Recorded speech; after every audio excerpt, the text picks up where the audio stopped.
Assalamu alaikum. This is Btv-Chattogram welcoming you to the English news from Btv-Chattogram. Let's begin with the top stories.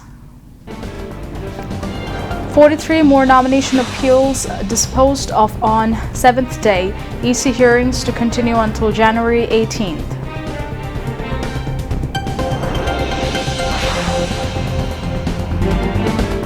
Holy Shab-e-Miraj today. Devout Muslims observing this holy night through prayer and devotion.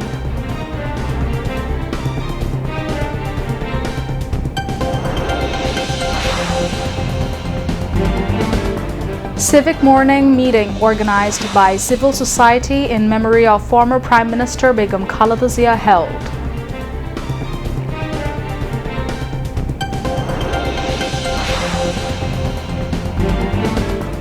Six killed and several injured in 7-story building fire at capital's Uttara.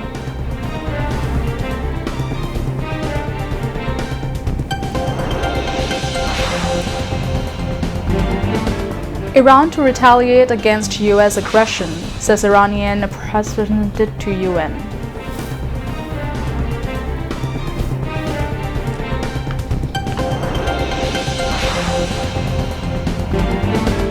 And Chattogram Royals beat Noakhali Express by 5 wickets in BPL.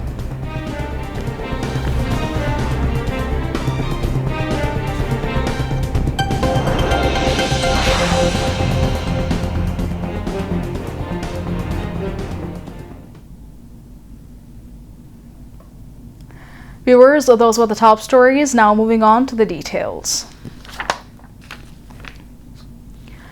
The Election Commission today approved 18 appeals on the 7th day of hearings challenging returning officers' decisions on nomination papers for the 13th National Parliament elections.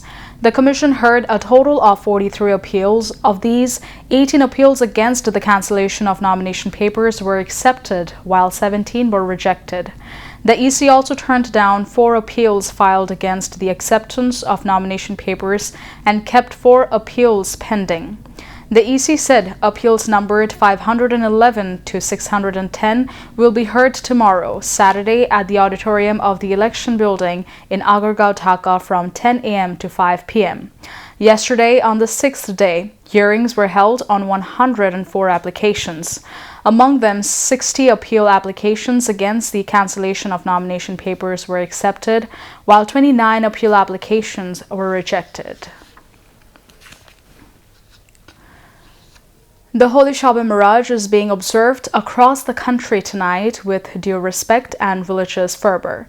The Muslims every year on the 26th night of the Arabic month of Rajab observe the Shab-e-Miraj.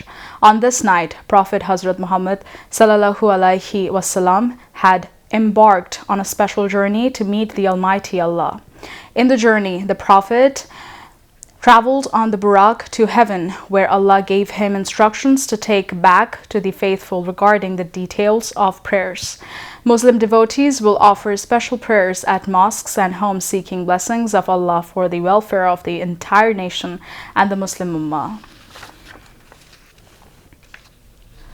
A civic condolence meeting in memory of the former Prime Minister Begum Khaleda Zia was held at the South Plaza of the National Parliament building. BNP Chairperson Tariq Rahman attended the condolence meeting organized at the initiative of civil society. The organizers said that this is not a political program, but rather a humanitarian initiative to pay dignified national tribute to Begum Khaleda Zia.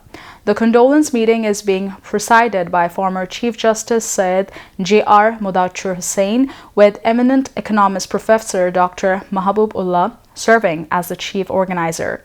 Although various political parties have been invited to the condolence meeting, they are not delivering speeches in order to maintain the solemnity and dignity of the event. Instead, distinguished citizens from different professions speaking from their respective positions.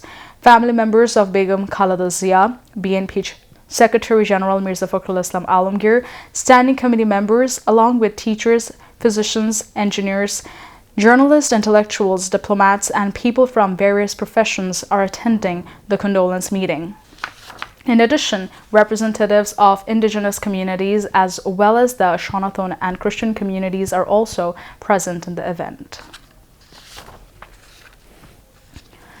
At least 6 people have been killed in a devastating fire at the 7-story building in Sector 11 of Uttara in the capital. Residents were trapped by smoke and flames after the fire broke out on the second floor of the building. The incident occurred at around 7:45 a.m. In an initial press release issued by the fire service headquarters media cell, the death toll was reported as 3. Later, police said the number of fatalities had risen to 6.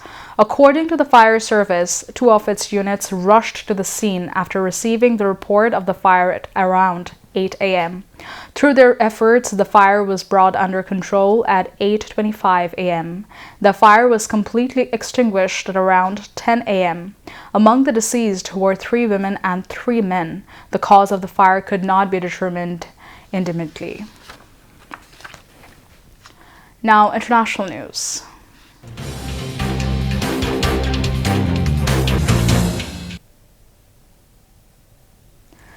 The United Nations Security Council has held an emergency meeting to discuss deadly protests in Iran and threats by United States President Donald Trump to intervene humanitarily in the country.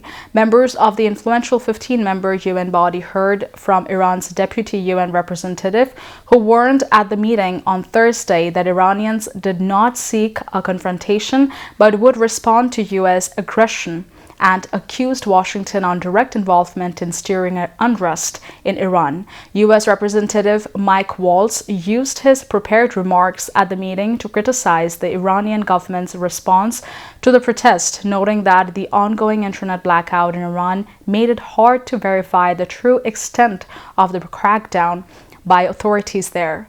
The people of Iran are demanding their freedom like never before in the Islamic Republic's brutal history, Waltz said, adding that Iran's claims that the protests were a foreign plot to give a precursor to military action were a sign that its government was afraid of their own people. Iran's deputy UN envoy, Ghulam Hussein Darzi, told the council that his country seeks neither escalation nor confrontation. However, any act of aggression, direct or indirect, will be met with a decisive, proportionate, and lawful response under Article 51 of the UN Charter, Darzi said. UN Assistant Secretary General Martha Fobi briefed the council, saying that the popular protests in Iran have rapidly evolved into nationwide upheaval, resulting in significant loss of life since beginning close to 3 weeks ago. Demonstrations started on 28 December 2025 as a group of shopkeepers in Tehran's Grand Bazaar gathered to protest the sharp collapse of the currency and soaring inflation amid a wider economic downturn and worsening living conditions, Fobi said. She added that human rights monitors have reported mass arrests in Iran, with estimates exceeding 18,000 detainees as of mid-January 2026, but noted that UN cannot verify these figures. She called on Iran to treat detainees humanely and to halt any executions linked to protest-related cases. Iranian Abbas Agharchi denied on Wednesday that Tehran have plans to execute anti-government protesters. In an interview with Fox News, Agharchi said there is no plan for hanging at all when asked whether there were plans to execute protesters. Israeli forces have killed at least 10 Palestinians and wounded several in attacks across Gaza. It comes after the United States announced the launch of the second phase of the Gaza ceasefire agreement.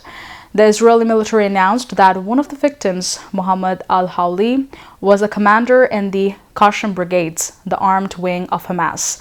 Meanwhile, President Trump has announced the formation of a Gaza Board of Peace, which he says he will chair, and a 15-member Palestinian technocrat committee from managing the day-to-day governance of post-war Gaza.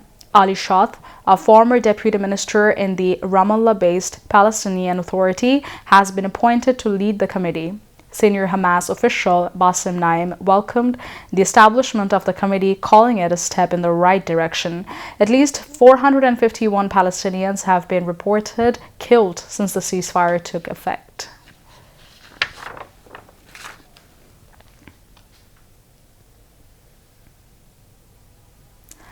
Canadian Prime Minister Mark Carney met Chinese leader Xi Jinping in Beijing as the two sides seek a trade deal. Carney's visit comes after almost a decade of strained ties between Ottawa and Beijing. President Xi said there has been a turnaround of these ties between China and Canada because and since both leaders met at a summit in November last year. Officials have described the visit as consequential and historic, a significant step forward after Canada-China relations hit a low in 2018 following the arrest of a top Huawei official. Carney arrived in China on Wednesday evening and met with Chinese Premier Li Qian the following day. The China trip is a chance for Ottawa to reset ties and find new economic opportunities as part of its efforts to reduce its reliance on the U.S., its largest customer.